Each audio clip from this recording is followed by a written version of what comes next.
नमस्कार, आपके साथ हूं मैं राजीव शर्मा। आप देख रहे हैं इंडिया न्यूज बुलेटिन की शुरुआत कर लेते हैं इस वक्त आ रही बड़ी खबर के साथ, जहां पर गृह मंत्री अमित शाह जम्मू पहुंच गए हैं। एलजी मनोज सिन्हा ने उनका स्वागत किया।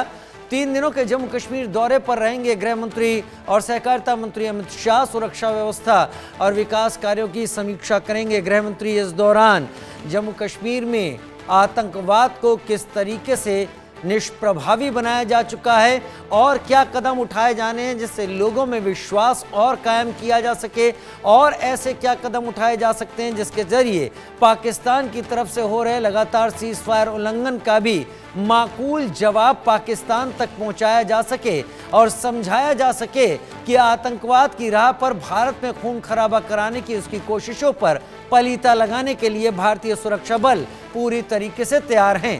3 दिनों के जम्मू कश्मीर के दौरे पर हैं गृह मंत्री अमित शाह। एक बड़ी तैयारी, एक बड़ी मीटिंग, इस दौरान सुरक्षा व्यवस्थाओं की समीक्षा, जम्मू कश्मीर के विकास, मिल रही तमाम योजनाएं, काफी कुछ ऐसा है जो गृह मंत्री के मीटिंग बैठक के एजेंडे में मौजूद है।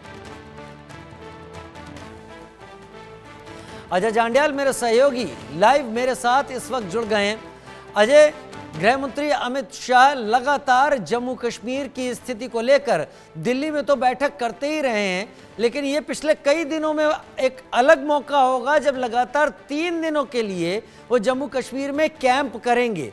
जाहिर सी बात है, उन कागजात बैठक में क्या हुआ है, किस क्या क्या एजेंडे हैं, वो तो सार्वजनिक शायद पूरी तरीके से ना हो क्योंकि ये विशेष बैठकें होंगी सुरक्षा बलों के साथ, लेकिन इतना तय है कि जम्मू कश्मीर को लेकर विस्तार से बैठक होना तय। बिल्कुल राजीव, आप सही कह रहे हैं। और खासतौर पे जम्मू कश्मीर पे जो केंद्र सरकार का फोकस है 2014 के बाद से देखें, वो जम्मू कश्मीर जो हमेशा उबलता रहता था, जहां आतंकी हमले, जहां पर अलगाववाद, बंद और पत्थरबाजी की घटनाएं हर रोज होती थी, आज उस जम्मू कश्मीर की तस्वीर जो पिछले 10 सालों में बदली है, उस तस्वीर को फिर से कोई खराब कर सके उसकी जो है वो इजाजत नहीं दी जा सकती। और शायद यही वजह कि आप देखें तो प्रधानमंत्री से लेकर गृह मंत्री तक जो है वो जम्मू कश्मीर में उनका आने का सिलसिला लगातार चलता रहता है। कुछ दिन पहले जब कठुआ में मुठभेड़ शुरू हुई, उसके बाद लगातार आतंकी घटनाएं तेज हुई, तो उसके बाद पहले केंद्रीय गृह मंत्री ने दिल्ली में बैठक ली और वो अब खुद जम्मू कश्मीर पहुंचे हैं 3 दिन के लिए। और आते ही बैठकों का दौर शुरू होगा। गृह मंत्री एयरपोर्ट पहुंचे, राजभवन गए और उसके बाद अभी उनकी जो बीजेपी हेड ऑफिस है वहां पर मीटिंग चल रही है। और सुबह वो खुद अंतर्राष्ट्रीय सीमा पर उसी कठुआ डिस्ट्रिक्ट में जाने वाले हैं जहां कुछ दिन पहले मुठभेड़ हो रही थी हीरानगर में, और उसके फॉरवर्ड इलाकों में जाकर वो खुद जवानों से मिलेंगे। वहां पर ग्राउंड फोर्सेस से मिलकर कहीं ना कहीं उन्हें जो है देखेंगे कि क्या वो कर रहे हैं, कैसे हो रहा है, कैसे जम्मू कश्मीर को शांत रखने के लिए क्या क्या करने की जरूरतें हैं। और उसके साथ साथ आला अधिकारियों से बैठकों का सिलसिला जो शुरू होगा, उसमें कहीं ना कहीं जिसको खिंचाई चाहिए उसे खींचा जाएगा, जिससे शाबाशी मिलनी चाहिए उसे दी जाएगी। क्योंकि पिछले कुछ दिनों से जो मुठभेड़ चल रही थी उसमें 2 आतंकवादियों को मार गिराया गया था। 4 जो जम्मू कश्मीर पुलिस के जवान जो शहीद हुए थे, तो उन बहादुरों के जो परिवार है उनसे भी मुलाकात होने वाली है। डीएसपी हुमायूं भट्ट के परिवार से मुलाकात होने वाली है। और खासतौर पे यूनिफाइड कमांड की बैठक जब लेंगे तो यकीनन इस चीज़ को सुनिश्चित किया जाएगा कि जम्मू कश्मीर की शांति को भंग करने का जो पाकिस्तान का प्लान है उसे नाकामयाब किया जाए। और उसके साथ साथ अंतर्राष्ट्रीय सीमा से वो एक संदेश पड़ोसी पाकिस्तान को भी देने वाले हैं कि कोई भी अगर जम्मू कश्मीर की ओर आंख उठा के देखेगा तो उसका हश्र क्या होगा। वो पिछले कुछ दिनों में जो मुठभेड़ में आतंकी मारे गए या घुसपैठिए मारे गए या फिर अंतर्राष्ट्रीय सीमा पर लाइन ऑफ कंट्रोल के इलाके पर फायरिंग पाकिस्तान ने की, उसके जवाब में जो भारतीय सेना ने किया है वो होगा। उसके जवाब में भाई भारतीय सेना ने जो किया है वो होगा। बाकी चीज़ों की बात और अलग है। ये जो आखिरी में लाइन आपने जोड़ी अजय, इसी पर मैं बात भी करना चाहता था। एक सिलसिलेवार और एक स्ट्रेटेजिकली एक रणनीति के साथ पाकिस्तान ने लाइन ऑफ कंट्रोल के दूसरी तरफ से फायरिंग शुरू की है। ये फायरिंग पिछले कुछ दिनों में हम लगातार बात करते रहे हैं, देर शाम शुरू होती थी और रात तक चलती थी। क्या मुझे इस बात में पूरी उम्मीद है कि गृह मंत्री इस बारे में तो जानकारी लेना ही चाहेंगे, लेकिन आपकी जिन एक्सपर्ट से बीएसएफ में हो या फिर भारतीय सेना में हो या जम्मू कश्मीर पुलिस में हो, उनसे बात जरूर हुई होगी। इस सीज फायर उल्लंघन के लगातार उसके पीछे की असल वजह कुछ समझ में आ रही है क्या?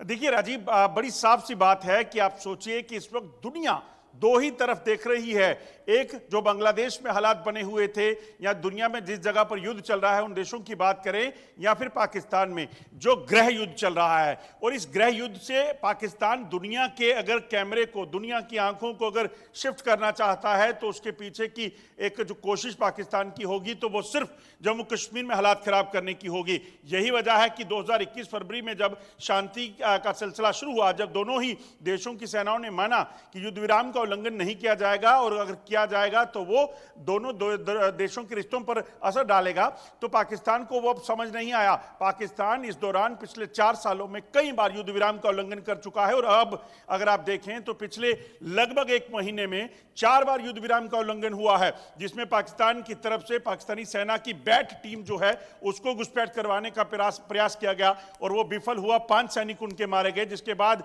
अगर आप देखें उससे पहले पाकिस्तान की तरफ से आईडी लगाकर भारतीय सेना की पेट्रोल पार्टी को निशाना बनाएगा, पेट्रोलिंग कर रहे जवानों पर फायरिंग की गई। यह साफ बताता है कि पाकिस्तान बौखलाया हुआ है।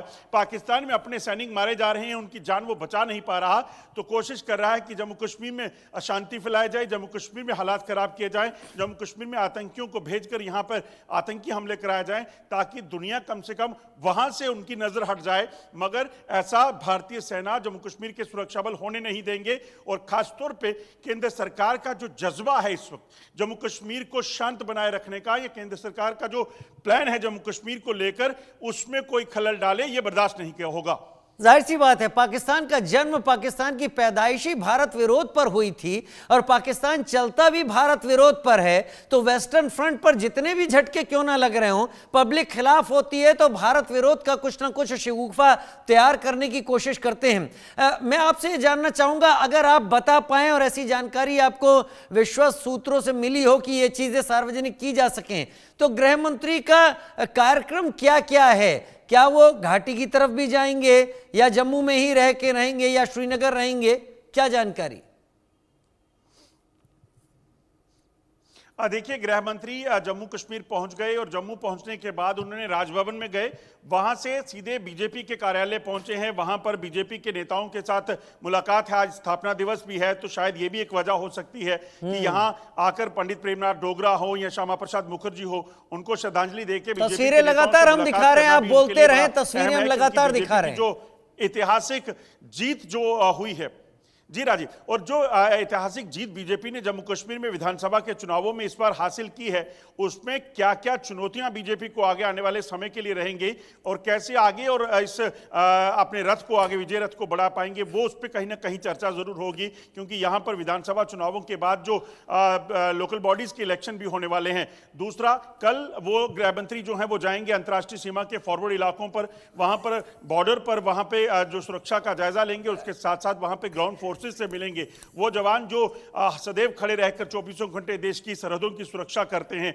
गृह मंत्री वापस लौटेंगे और बीजेपी की जो 28 विधायक जीते थे उनके साथ उनकी मुलाकात होने वाली है कल दोपहर बाद। और उसके बाद गृह मंत्री जो है वो सीधा कश्मीर पहुंचेंगे और श्रीनगर में जाकर अगले दिन यानी कि परसों सुबह जो है वो बैठकों का दौर शुरू। अजय, और डिटेल लेते हैं आपसे, अजय और डिटेल लेते हैं, कुछ और जानकारी भी आपसे लेंगे अजय, लेकिन आप मेरे साथ बने रहिए। इसका मतलब यह नहीं कि मैं आपको जाने दूंगा, क्योंकि आपके पास जम्मू कश्मीर को लेकर एक अथाह भंडार है, लेकिन मैं टीवी